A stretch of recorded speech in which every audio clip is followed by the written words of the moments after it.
दोस्तों फाइनली मैं आज आपके सामने ज्योग्राफी का 70 ऐसे क्वेश्चन लेकर आया हूं जो बहुत ही इंपॉर्टेंट है आपके एग्जाम यानी हमारा 24 फरवरी को जो एग्जाम होने वाले इसके अकॉर्डिंग।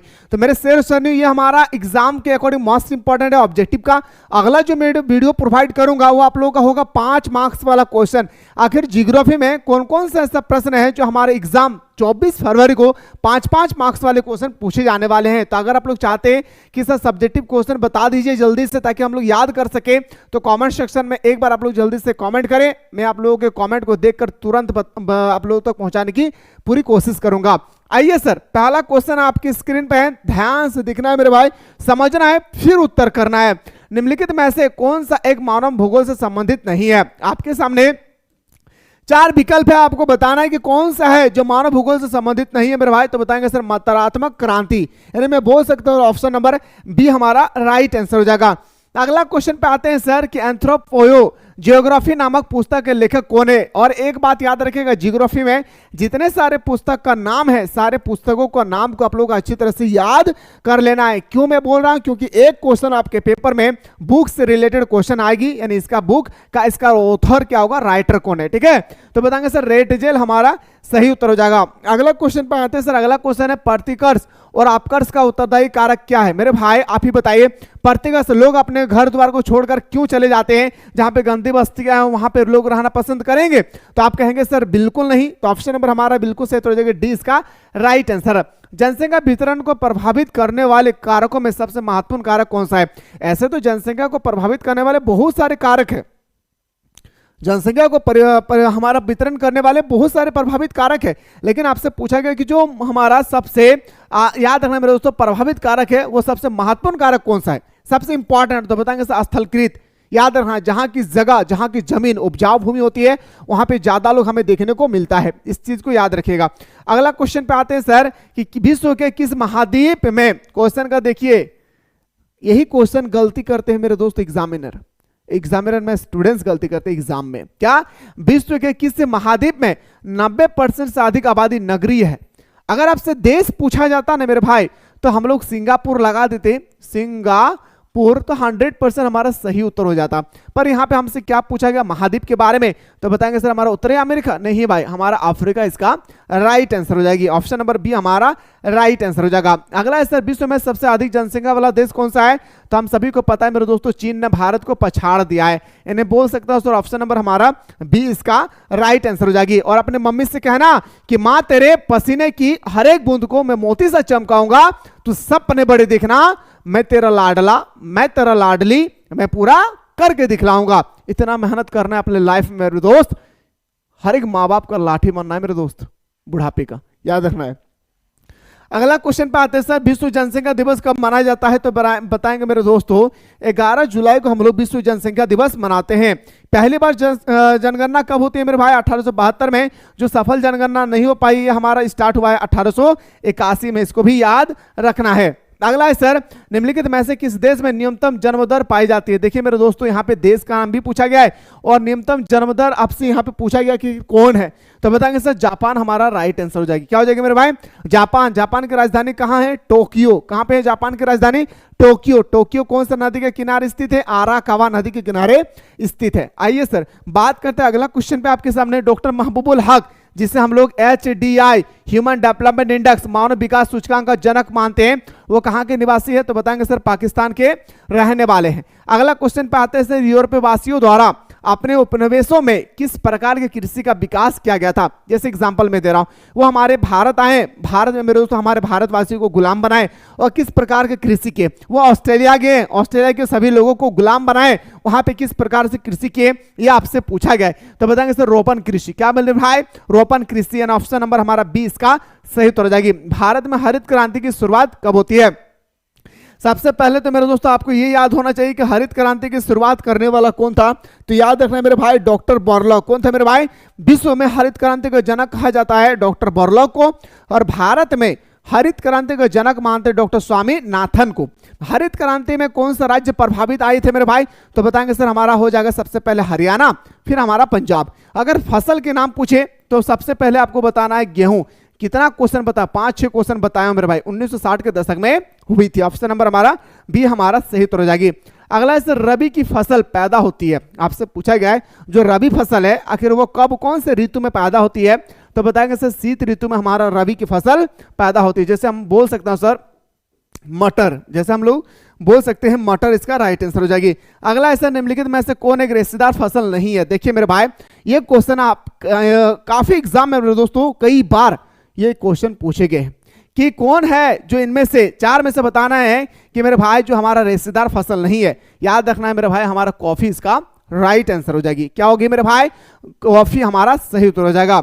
अगला क्वेश्चन पर दौड़ते हैं सर। अगला प्रश्न है निम्नलिखित में से कौन सा देश कोयला का सबसे बड़ा उत्पादक देश है। अच्छा, विश्व में सबसे ज्यादा कोयला का उत्पादन कहां होती है। एक क्वेश्चन, भारत में सबसे ज्यादा कोयला का उत्पादन कहां होती है, झारखंड। लेकिन विश्व में पूछा गया तो बताएंगे सर विश्व में सबसे ज्यादा कोयला का उत्पादन होती है कहां पे, चीन में। यानी बोल सकता हूं ऑप्शन नंबर डी हमारा राइट आंसर हो जाएगी। रबड़ किस प्रकार के कृषि के अंतर्गत आती है, तो रबड़ के बारे में मैंने आप लोगों को डिस्कस करवाया था।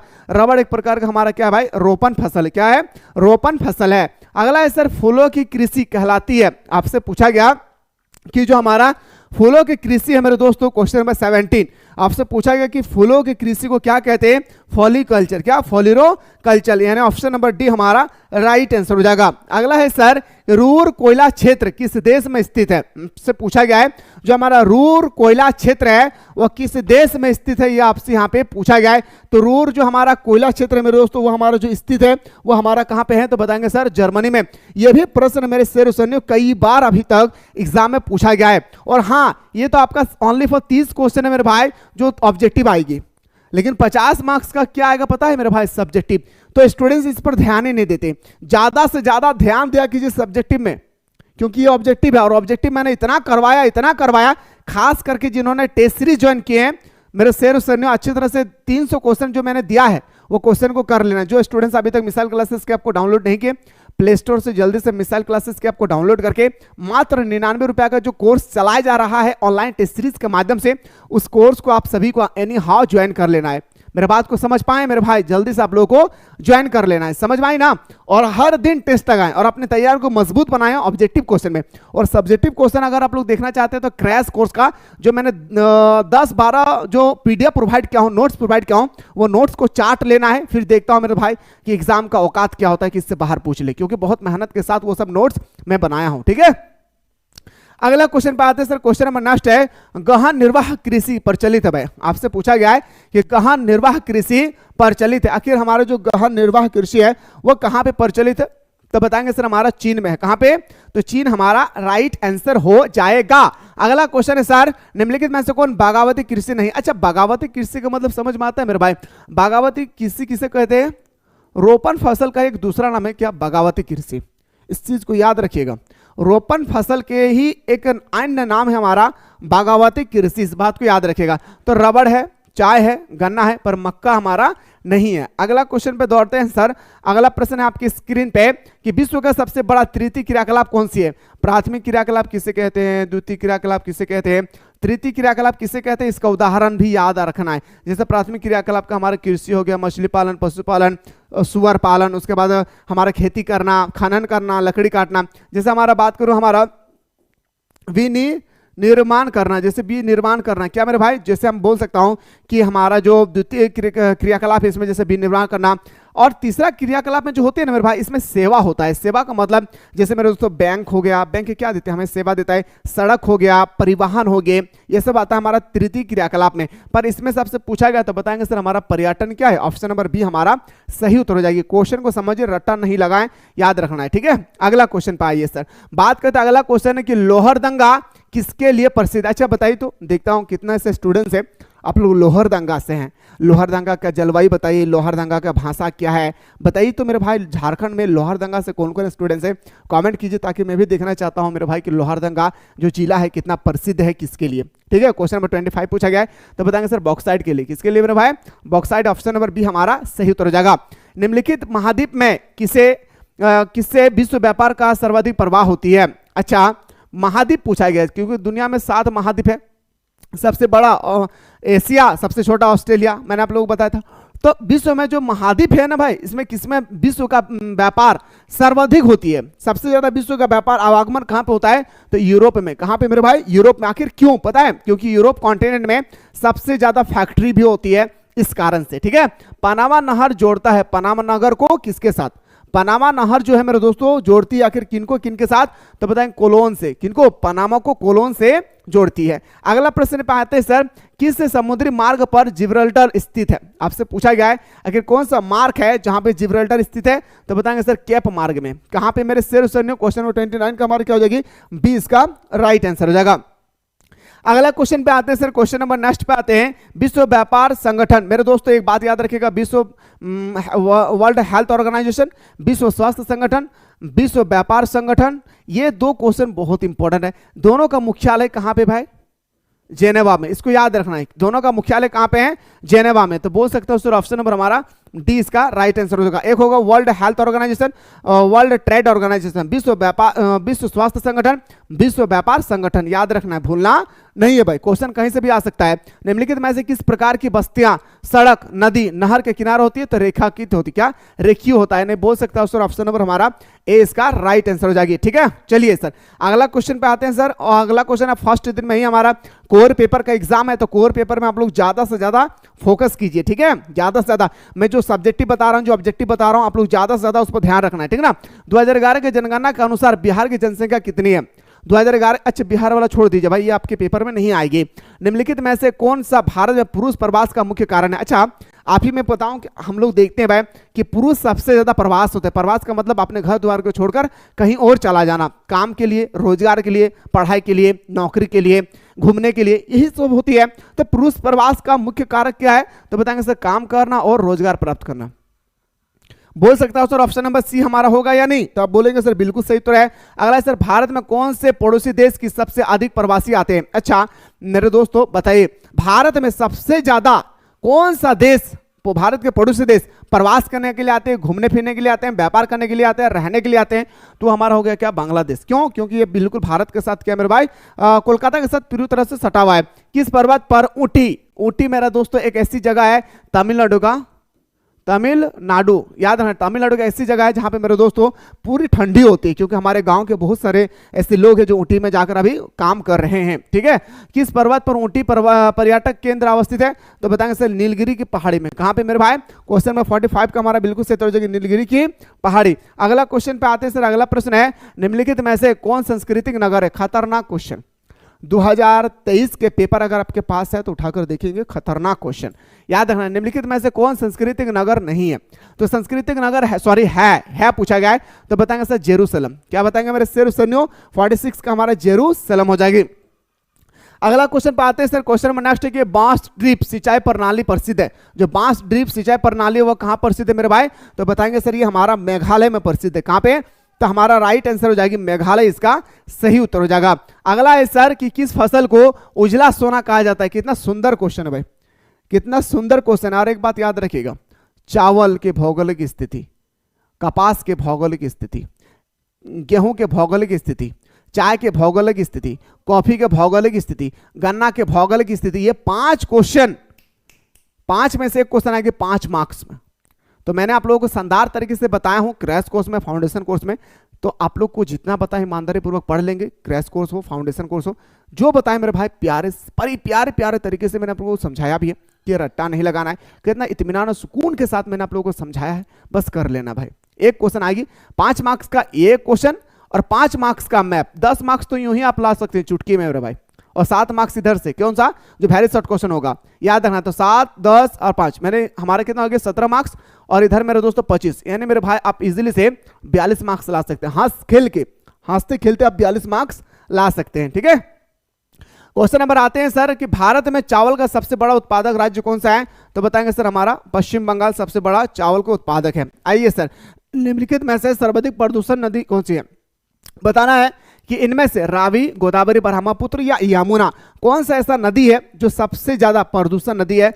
तो बताएंगे सर हमारा यमुना नदी एक ऐसी ये नदी है जो आज वर्तमान समय में, पहले गंगा थी, अब हमारा वो यमुना नदी है जो भारत का सबसे बड़ा प्रदूषण नदी है भाई, प्रदूषित नदी है, सॉरी। अगला क्वेश्चन पे आते हैं सर कि भारत की सबसे लंबी नदी, तो हमारा गंगा। भारत का सबसे चौड़ा नदी ब्रह्मपुत्र। याद रखना है मेरे भाई, दक्षिण का गंगा किसे कहा जाता है? गोदावरी को। इस बात को याद रखना है। साथ ही साथ आपको यह भी याद रखना है कि मेरे दोस्तों कि विश्व का सबसे लंबा नदी नील नदी, विश्व का सबसे चौड़ा नदी अमेजन नदी। ये सब क्वेश्चन कॉमन बनती है जो आप सभी को आना चाहिए। अगला है सर, निम्नलिखित में से किसमें हीराकुंड परियोजना स्थित है? मतलब हीराकुंड बांध जो है कौन सा राज्य में है जो हमारा हीराकुंड बांध है? तो बताएंगे सर उड़ीसा में हमारा हीराकुंड बांध। ठीक है ना। आइए बात करता हूं सर अगला क्वेश्चन पे। क्वेश्चन नंबर हमारा नेक्स्ट है, निम्नलिखित में से किस स्थान पर भारत का पहला परमाणु ऊर्जा स्टेशन स्थापित किया गया था? तो मैंने बताया था आप लोगों को तारापुर में। कहा मेरे शेर सनियो?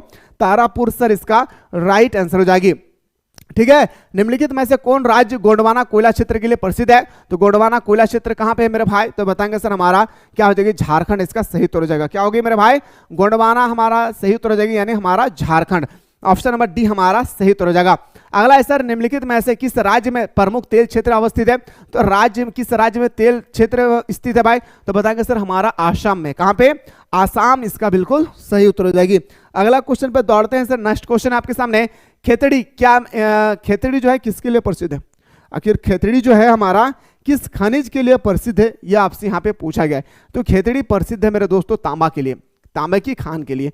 अगला क्वेश्चन पे दौड़ते हैं सर। अगला प्रश्न है कि निम्नलिखित में से किस राज्य में कोयले का सबसे अधिक भंडार है? अच्छा, इनमें से चार में से आपको बताना है कि इन चार में से सबसे ज्यादा कोयला का भंडार कौन सा राज्य में है? तो हम सभी को पता है भाई, कहां पे? झारखंड। झारखंड में कहां? धनबाद। धनबाद में कहां? झरिया। याद रखना है भाई। ठीक है। और खास करके मेरे दोस्तों जो धनबाद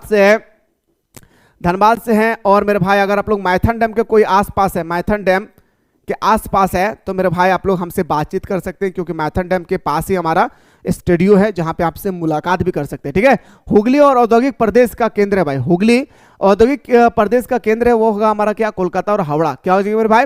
कोलकाता और हावड़ा हमारा सही उत्तर हो जाएगी। समझ में आई? अगर कोई स्टूडेंट्स माइथन डैम यानी गोविंदपुर से, या मैं बोल सकता हूं चिरकुंडा से, कुमारडुबी से, या मैं बोल सकता हूं मेरे दोस्तों पंचित्र से, अगर कोई स्टूडेंट्स पतलाबड़ी से, अगर आप लोग कोई है मुगमा से हो गया, निरसा से हो गया, कोई ऐसे स्टूडेंट्स है जो इस क्या बताऊं मेरे भाई, ये सामने इलाके से हैं, तो सोचिए मेरे भाई कि आप हमसे मुलाकात कर सकते हैं। एग्जाम से पहले कैसे लिखना है, किस तरह से हम लिखें कि हमें ज़्यादा से ज़्यादा मार्क्स आए, आप हमसे मुलाकात करके टिप्स ले सकते हैं। ठीक है।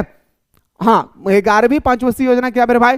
तो बताएंगे सर हमारा 2017 से लेकर 2007 से लेकर 2012 तक। एक क्वेश्चन और याद रखिएगा, 12वीं पंचवर्षीय योजना 2012 से लेकर 2017 तक। और इसके 12वीं पंचवर्षीय योजना के बाद अभी तक कोई भी पंचवर्षीय योजना नहीं हुई है। ठीक है। आइए सर बात करते हैं सर अगला क्वेश्चन पे कि निम्नलिखित में से कौन सा एक स्थलबद्ध पतन है? स्थलबद्ध पतन है हमारे भाई कौन? हमारा विशाखापट्टनम। पतन किसे कहते हैं? जहां पे समुद्री जहाज आकर रुकती है, इस बात को याद रखना, उसे पतन कहते हैं। अगला उसे बंदरगाह भी बोलते हैं। ठीक है। भारत का सबसे लंबा हाईवे कौन सा है? तो बताएंगे सर NH44। क्या बताएंगे सर? NH44 हमारा सही उत्तर हो जाएगा। अगला है सर, किस प्रदूषण द्वारा सर्वाधिक बीमारी होती है? अच्छा, ये खतरनाक क्वेश्चन था, नहीं तो होगा नहीं। अब 2 ऑप्शन बचा हुआ है भाई। ठीक है। आप लोग बताइएगा कि कौन सा ऐसा प्रदूषण है जिस कारण से आज हमारी धरती पे सबसे ज्यादा बीमारी पड़ी हुई है। इसका आंसर आप लोग कमेंट सेक्शन में जरूर कमेंट करें। और जो लोकल इलाका से हैं, जैसे हमारा मुगमा, जैसे हमारा माइथान, जैसे हमारा चिरकुंडा, कुमारडुबी, ये सब इलाके से अगर कोई है तो आपसे हम रास्ता कायम कर सकते हैं। फिलहाल बात करते हैं नेक्स्ट वीडियो में।